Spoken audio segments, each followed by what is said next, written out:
Welcome to the Junior Golf Podcast, a podcast dedicated to helping parents and juniors navigate through the journey of junior golf. From fitness to mental coaching, we cover it all on this podcast. Here's your host, Ro Thompson.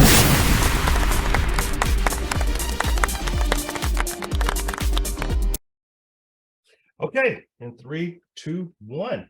Hello, everybody. Welcome to the Junior Golf Podcast. I'm your host, Ro Thompson.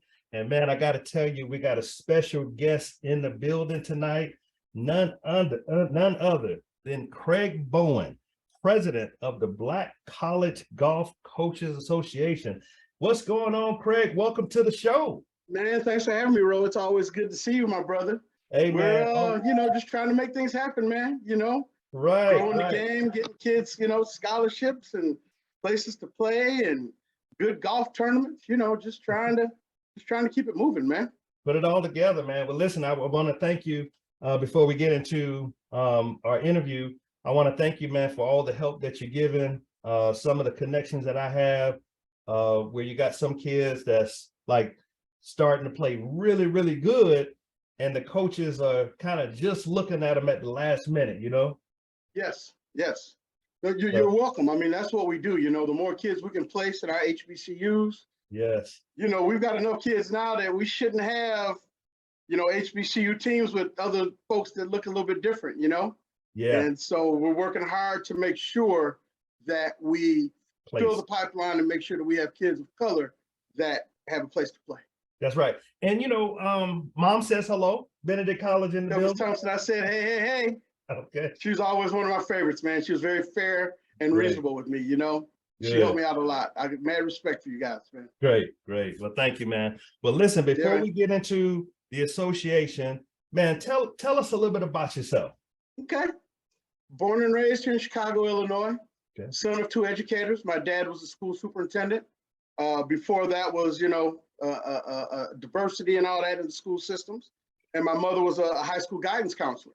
Oh, wow. And so born in 65, grew up in Homewood, Illinois, Homewood Flossmoor, played golf and basketball there, and ended up going to Southern University on a golf scholarship. Wow. Two SWAC championships at Southern, 84 and 88, and graduated, went to work, majored in economics, and went to work at the Chicago Board of Trade, along with being a golf professional at St. Andrews Golf Club, just outside of Chicago. I grew up working for the Jemsick family, the people that own Cog Hill. Okay. And, they were always fair with people of color and allowed people to play of color before it was fashionable in the Chicagoland area. And so, man, I started at the course when I was 12 years old, man. Wow. And my father had a group of guys called the First Flighters. Okay. And these guys were all businessmen, pharmacists, school superintendents, just brothers ahead of their time. And, basically as a part of the Great Migration, they all ended up here in Chicago and working in the school systems for the most part. And I played golf with these guys growing up. Mark Lowry and myself and Mike Cooper are all the end result of the First Flighters. All of our dads were in the First Flighters. And, we had 4 or 5 groups, 6 groups some days, but kids always played in between the fathers to protect us from the folks that really didn't want us out there. Yeah, they had to keep y'all straight. Yeah. So, it was, I grew up on the church of the first tee, as my mom kind of refers to it. She knew on Sundays, me and Pops would be gone and we'd be home about 6:30, hot and sweaty and having a good day. But, my dad had some really interesting insight and intuition. Yeah. He told Ron Skubish, who was the general manager at Glen Woody, and Ron was only 21 at the time. And my dad told Ron, he said, listen, I want my son to work in the golf industry. I want you to show him the right way. Yeah. And you have to tell him twice. The third time, call me. And so I had that dad thing follow me around, on the at work and everywhere else. But once I became of age, I could, get to the golf course on my own. Right. But I've met so many, a wide range of people. We had the Italian folks, we had business owners, we had some of them other folks that that come along with being at the municipal course. Yeah. And we had a group of solid Black men, probably about 3 or 4 different groups that played at the course. And so that injected me into the local community from a golf perspective. I really didn't get serious about trying to play until my senior year. I was a basketball player, first. Okay. And my dad was like, man, if you just put a little bit of time on this golf thing, you might have a shot at doing something. Right. And so I had a walk-on scholarship at Southern University. Okay. Went down there sight unseen, 855 degrees in August, no air conditioning. That's right. Getting attacked by red ants. Right. And so it started there. When I came home that first summer, man, I worked on my game so hard and I got pretty doggone good, Yeah. Okay. And so 1991, Hal Thompson had all that stuff to say about Black folks not being able to play at Shoal Creek and we'll never have Black people, et cetera, et cetera. Mm-hmm. And so I, we had a lot of sales reps. I ran the golf shop and I had a lot of connections. Yeah. And the Titleist guy came in and said, hey, man, would you be interested in maybe going to work for Titleist Corporate? Wow. And I was like, what? Come on now. And Right. so, Ro, I think that was 1993. How old were you? And I was 23, 24. Young. Okay. Okay. And so moved to Massachusetts, customer service. This is Craig, may I help you? And I really learned about the business. Actually, I think I was 25. I was a little bit older than a lot of the other guys coming in. Okay. So I started in the sales training program and I answered that phone, Ro, for about 3 years. Okay. And then an opportunity came up in research and development and R&D. And I was still a good stick at the time. So, man, I had the best job in America, man. I was the official golf ball and club tester in the research and development division at Titleist. Wow. And so, before TrackMan and Flight Scope and all that stuff, Titleist had the first technology. They were the first to introduce that technology. What was it called, Fred? What was it called? It's called Science Van. Science Man? Okay. Yep. Okay. And it was big. We had this van with no markings on it and all the clubs. And man, we would go from sales territory to sales territory. Right. And of course, we would go to the best courses. The top 5 courses in each one of the sales territories. Man, I've been to Bay Hill, I've been to Aronimink, Wingfoot, Pine Valley. There's so many places that I forget that, Right. oh man, I think I've been there before. And so it was me and another guy, and we traveled the country really. And at one time, Ro, I actually tested golf ball fittings for the top 100 players in the world. I mean, I literally worked with the top 100 players in the world. Wow. And then in 1996, That's really good. John Merchant, who was Tiger's original lawyer, shows up at Titleist with Tiger.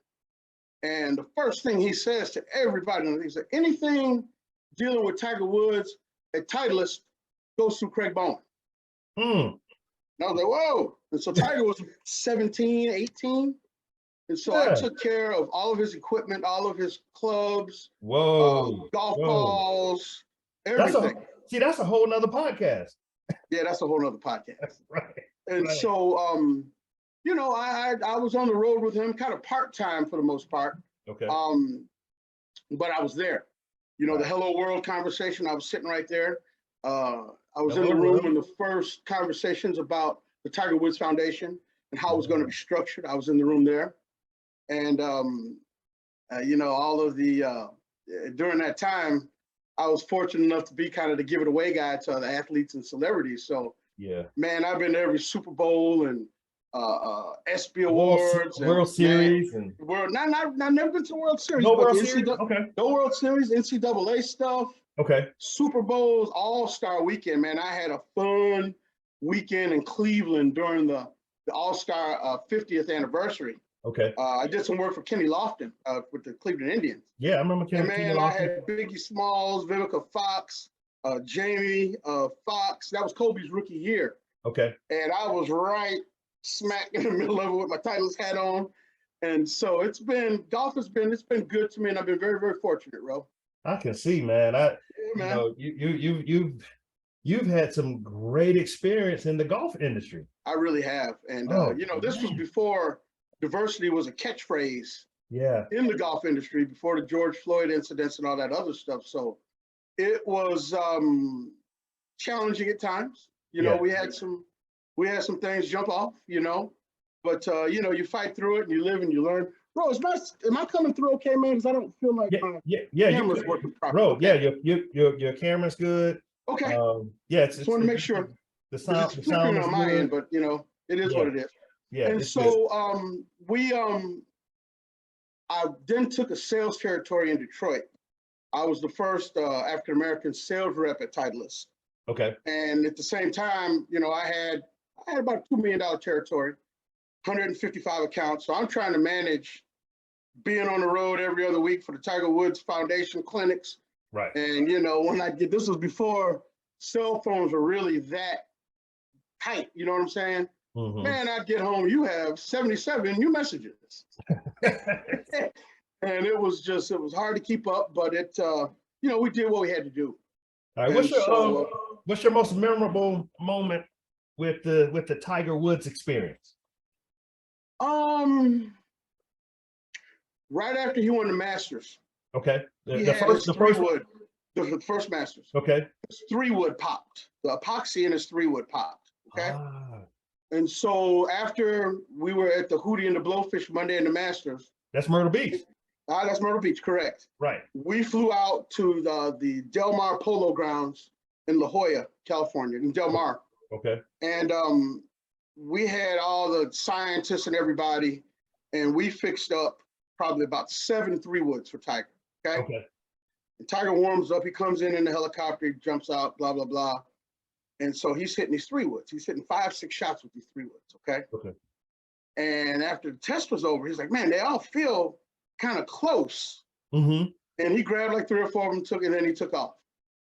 I said, I want to go down there and see where these balls are. Okay.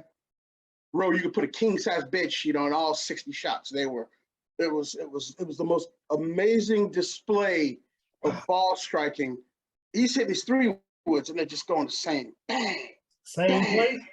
Bang. And you could put maybe 2 king size bed sheets on top of them. They were all in a big pile. Wow. And that was the most amazing ball striking display I've ever seen. And I worked with a lot of the players, Tom Kite, Davis Love, Couples. Yeah. But that was like, everybody was like, holy, you know what? That was unbelievable. Say hello world. Right? Oh, it's just a whole different. And when we were doing the Tiger Woods clinics, he would hit these shots that looked like he had a remote control. He hit the snap hooks low, medium, and high. The 9 characteristics of ball flight. The nine flights, right? The 9 flights, yeah. Inside out. And I was actually there when he hit the camera, and they were filming that commercial. It was actually a Nike commercial, and he was like, "Well, just hit it at the camera. Just hit it at the camera." Right. And he kind of looks. He's like, "Are you sure you want me to hit it at the camera?" And I'll never forget. He was hitting 6 irons, and he hit this little knockdown shot, and the ball. You could see the ball going right at the camera, and pow! It was smashed the camera. That was at Riviera. Wow. Unbelievable, man. So, wow. I've been to a lot of great golf courses, and like I said, man, sometimes I forget. I'm like, I'll see something on TV. I was like, man, I think I've been there before. Yeah. And I'll go back and look at records and stuff. I'm like, you know what? I was there. Yeah. But it's been a fun ride, bro. Great. Well, listen, let's get into a little bit of the BCGCA. Okay. So tell us about the association. Okay. The BCGCA started basically as the coaches getting together and complaining about what they didn't have. Gotcha. There was no 501c3. There was no structure. Somebody would say there was the president and put together an agenda and just kind of have open floor with all of our coaches. Right. During that time, there was a lot more teams. There was probably close to 35 teams. Right. During that time early on. Okay. We used to get together at the National Minority College Golf Scholarship Fund tournament. Okay. One little other known Craig Bowen fact, I brokered the deal that brought the National Minority College Golf Scholarship Fund to the PGA of America in 1998, which is now PGA Works. Okay. Oh, okay. Yeah. And so that's really where it started. I then went on HBO Real Sports and talked about our black colleges having all white golfers, and I got blackballed for a little while. And then I came back to it. So when I came back to it, I came back as the head coach at Benedict College, Columbia, South Carolina in 2010, 2009. And so, I still maintain my contacts. And so I got elected president, I think in 13 or 14. Okay. And we got our 501c3 charter. And obviously since then we've lost a bunch of teams. Correct. Simply because by default, you know? Right. And so, man, we got our 501c3 and, you know, we raised money. We got a great relationship with farmers. We've got some other sponsorships that we do. And basically we do 4 events a year, 2 in the fall, 2 in the spring. This past year, we were at Chateau Elan in Atlanta. And then we were at the SAS Championship in Cary, North Carolina. Right. And Ro, I tell you what, man, I've been in this for 30 plus years. Yeah. And I got extra emotional with the SAS because I really felt like, man, we started at Browns Mill in Atlanta. Right. And playing these little raggedy courses. Yeah. And now we're running alongside with the Champions Tour. Yeah. And, you know, we're sitting there having lunch and, you know, Rocco Mediators at the table and Tom Pernice and David Duvall and Davis Love. And our kids are teeing off. Our first hole is this way. Their first hole is that way. Mm. And it was just, and honestly, man, when I saw the trophies that the SAS company put together, right, man, I cried like a baby, man, because it was just like, wow, man, we were raggedy and didn't have nothing, and now here we are. It's magical. You know, magical. We had steak and lobster at the final dinner. I mean, that's how incredible it was. Yeah, that's magical. And so, you know, we've come a long way, man, and you know, I'm very proud of where we come and how we've gotten there. And so now we're on our way to Las Vegas for the coaches convention. Right. And I had a chance to address the entire coaches convention body last year. Okay. To talk about relationships with our HBCUs. And like, you know, everybody's got an HBCU that's 30 miles. I said, embrace them. You know, right. I sent a shot across the bow to the folks at Florida State. Florida State's Tallahassee, right? Yeah. Yeah, Tallahassee. Yeah, you know, come on now.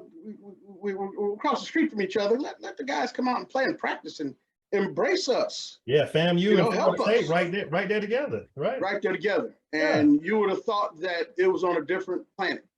Wow. You know? Yeah. And so I've really worked hard to get some of our teams in major tournaments. We've got the Folds of Honor. We've got 2 teams that play in that every year, which is hosted by the National Coaches Association. Okay. And we've got a very, very tight relationship with the National Coaches Association. And we're kind of mirroring what they're doing.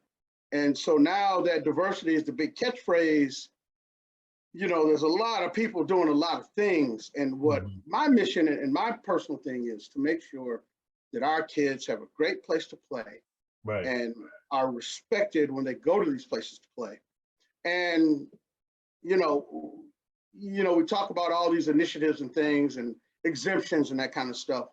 And I want our kids to realize what it's like to play on a tour course. You know, you can go shoot 67 at Browns Mill. Yeah. But what you gonna go when you go over to East Lake? And so the exposure factor is one of the big things that we really work hard to make sure that our venues are as good as they can be. Yeah, that's it. That's important, Craig, because when you get to certain courses, the greens are faster, the rough is 10 feet tall. Yeah, the rough is higher. You know, the accuracy is important, and so it's important for people to be able to play at those tough courses. Now, let me ask you this, Craig. How does a HBCU have to apply to be a part of the association, or is that like automatic? It's automatic. Okay. And so one of the things that as we grow and our coaches get better, we've got coaches, Andy Walker, Kevin Jennings. Yeah. We've got coaches that work outside of the HBCU network. Right. And so we're having some interesting discussions about the role that coaches outside of the HBC network, because, Andy Walker invites teams every year to his events wherever he's been coaching. And so we have to not penalize our guys for getting breaks. And I'm not saying anybody's any better, but certainly arriving at these institutions that are more mainstream as opposed to the HBCU network. Okay. Gotcha. And so we're having a bunch of bylaw changes about, election of officers and everything to really get up to speed with 2022. Right. And it's kind of like, be careful what you ask for, you just might get it. Yeah. And so we basically operate on a break-even premise. Okay. Yeah. Because we charge minimal entry fees, $500. We take care of all the food. The schools can save some money by coming in and participating with us. Yeah, that's what I was going to ask you too. What's the membership fee? And we really don't have a membership fee for our coaches. okay. The PGA of America actually paid the membership fees for our coaches to be in the National Coaches Association. Okay. That was a big kudo. And then the tour is paying for all of our teams to get coached up at the National Coaches Convention. Oh, wow. And so, we've got about 19 teams that are going to participate at the Coaches Convention. That's in Las Vegas, right? In Las Vegas. We've got 3 days of seminars. We got folks from Golf Stat. We got folks from TrackMan. I got a secret special guest that's going to show up unannounced. Okay. And let's just say he's a top 10 player in the world. Oh. Yeah. Okay. And nice. so, we've got some really unique things, but more importantly, traditionally our schools didn't always have golf coaches be the golf coach. And so what we've got now is that we've got, I played as a player in HBCU. I was executive director, I ran, but there's not many young guys coming behind me. And so we're going to work hard because, we're starting our back nines. And so we've got to backfill and work hard to get some of these young guys to come and coach. And one of the things that we're working real hard at is getting our HBCUs and our presidents we got internships at Titleist. We got farmers. We had a career day on farmers, Zoom career day at Farmers today on resume building and writing, the AJGA. And all of these entities are coming to BCGCA to help put some black faces at these companies.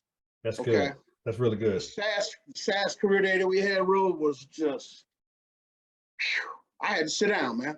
It was that strong. You had to breathe for a second. Man, I had to sit down and breathe, man, because everybody go, damn, Craig, why are you crying so much this week? I'm like, man, this is the best. I wish I had me helping me when I was coming through school. Right. You know what I'm saying? Yeah.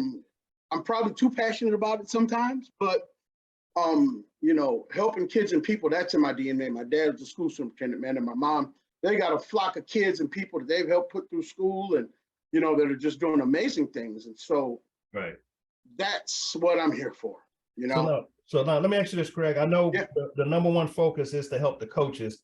What would you say your secondary focus is? Is it to help the schools, the parents, the recruits? I mean, what's the secondary focus of the association? So what's happening in our ecosystem, when we were coming through, Bill Dickey was the clearinghouse of black kids throughout the country. Right. Did the East West Classic and the national, I forget the acronym. So you call Bill Dickey and say, hey, Bill, man, I got room for 3 or 4 kids that they got to be able to break 80. Well, Craig, I got kids here, call this, and he'd write the numbers down and he'd get them to you. Right. And if they came into the schools, he'd give them some money. And so we've lost that grassroots connection with black kids. Right. In the connect. So we've got kids in LA. So what we did, this is a little side venture for me. Me and Darren Harrell started playcollegegolf.net. And what happens as a coach, we've got a lot of new junior golf parents. Yes. We've got some overzealous fathers that don't know how the process works and what coaches are looking for. Right. So, man, pay a few dollars, start recording your tournaments, and it creates a playing resume that coaches will not put in the garbage because it's formatted wrong. Okay. The chronological order is off. Okay. And so we created that. And so right now we've got about 70 colleges that are in our system. Sweet. And, we're getting ready to start doing a bunch of events. I'm missing the word, combines. Okay. Throughout the country that these kids can come in, they can log in and really work hard to get the word out about these young golfers. Okay. That's good. And so what we have to do is and see, here's the thing, Ro. We got all these golf tournaments, the Kappas, the Qs, all the fraternities, the folks that play golf on Tuesday, We got all these golf events, and I really want to put the word out that we need your help to help raise money for these colleges. Right. And foundation work and golf events with a purpose. You know, when Phil Mickelson gave $500,000 to Jackson State, they don't even have a golf team. You see what I'm saying? Yeah. And so let's be strategic in Right. helping those that really, really, truly need the help. And that's what we're doing, Craig, with the Alliance. You know, Yes. of course, we gave $7,500 to Texas Southern last year. Yes. For the golf team, and then this past year we gave $30,000 to Wilberforce, which is a startup golf They team. need it. And I tell you what, man, Yeah, those guys are doing a great job down there. Coach Ware. they looking good. They looking good. Last You seen the pictures? Oh man! So last year, Coach Ware showed up at our tournament at Summer Grove, and these kids, they had never had the HBCU golf experience, Right. you know. And I said, man, so here's what we're gonna do. I said, we're gonna put them out there on the course, let them play, let them be a part, so they felt what we're doing. Right. And so it's all about growth and just so bravo to your efforts on that road, because Thank you. that put them on the map, man. Yeah, man. And Me and Desi and Al and Otis, we came together in the Alliance. We got almost 7,000 members in the Alliance, and so we came together, and we're doing Juneteenth events every year. And what we're doing is we're picking out different golf programs that we can benefit. Yep. So Ro, I'm just gonna step up and say, man, let me be a part of your process. I have a really good radar for where the real need is. Okay. Yeah. Having been in it, dealing with the coaches, dealing with the ADs. Right. You know, and certain schools are more dedicated than others. Right. Okay. All right. Sounds good.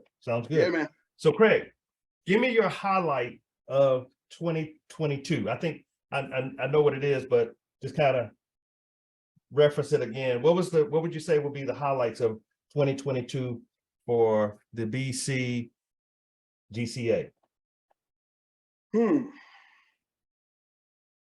It had to be the SAS championship and being injected into mainstream.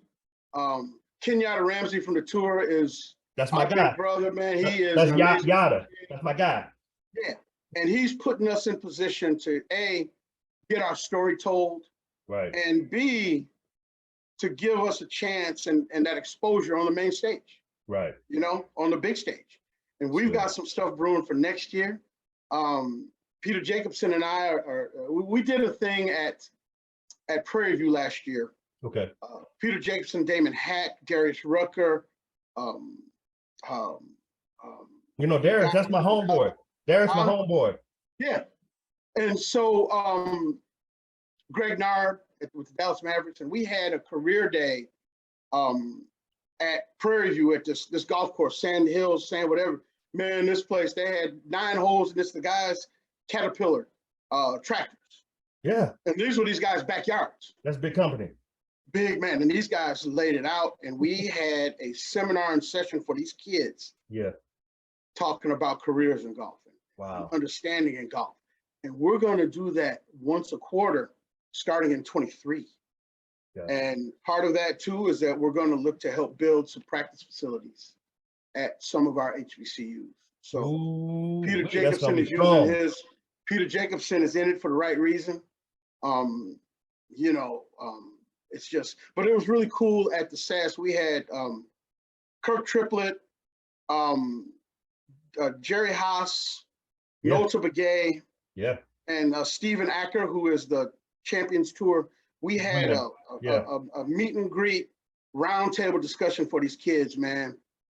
And it was just like, woo, here we are. Incredible. And just the lessons learned and the inspiration and the conversation that proceeded.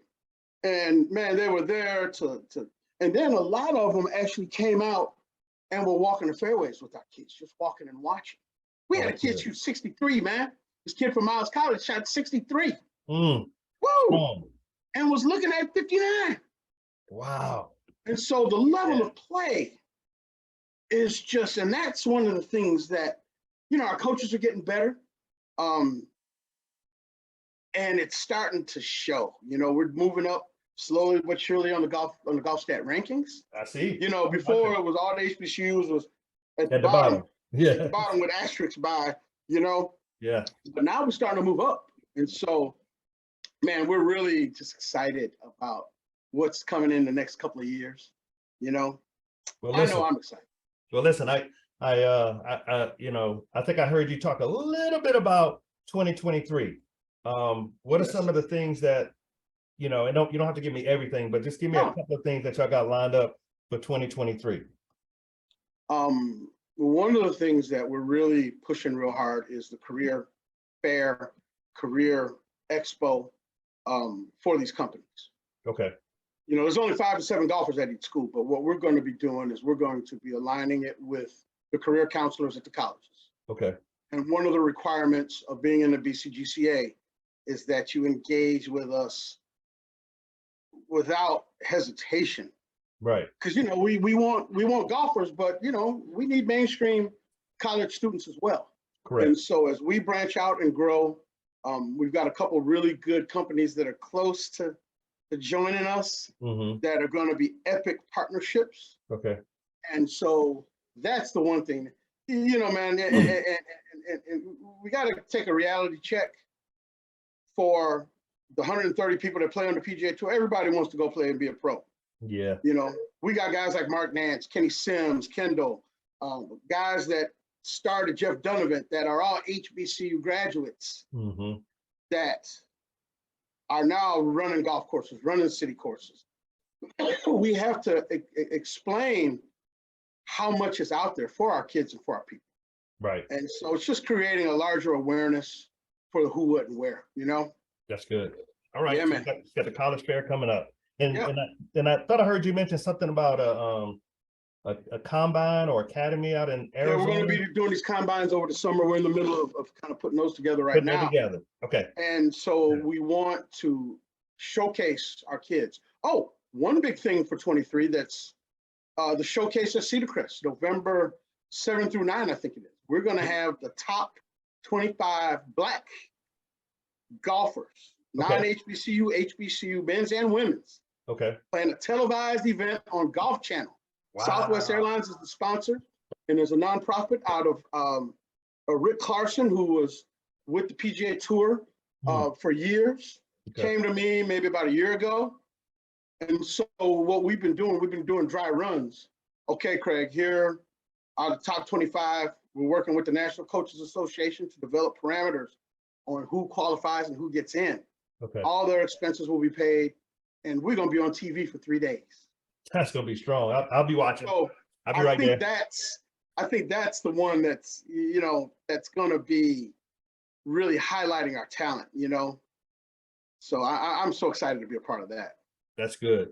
Now, Craig, let's pivot a little bit and let's touch on recruiting as it relates to college, right? So what would you recommend, and you talked about it a little bit, but what would you recommend for parents to do to really get their kids prepared for college golf? First thing is we have to have a realistic expectation, okay? We've got some kids that can play the game. Right. Not every kid is going to be a Maya Avery, or every kid's not going to be Willie Mack. Right. But we got Division I, Division II, NAIA, and D3 schools that the bottom line is free college, man.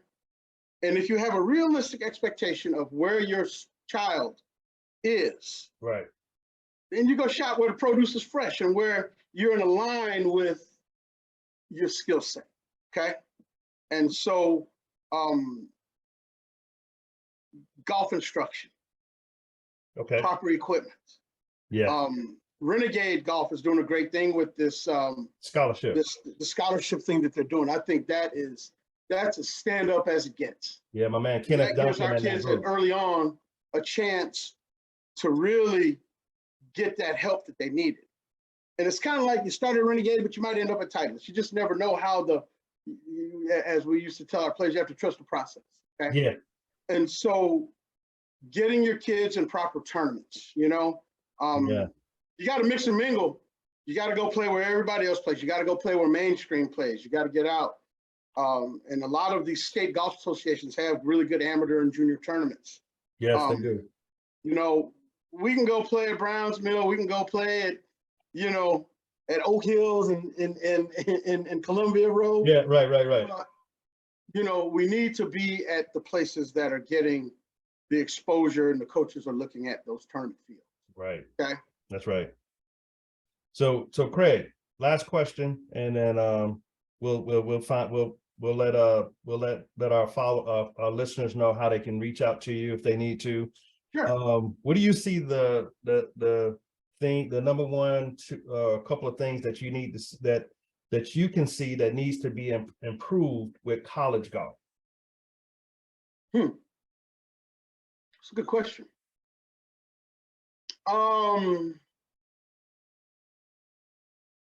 I'd like to see the commitment from the college presidents improve. Okay. More resources for our college golf teams. Right. A realistic approach to equality within the athletic programs. Golf is always number Q on the pecking list, okay?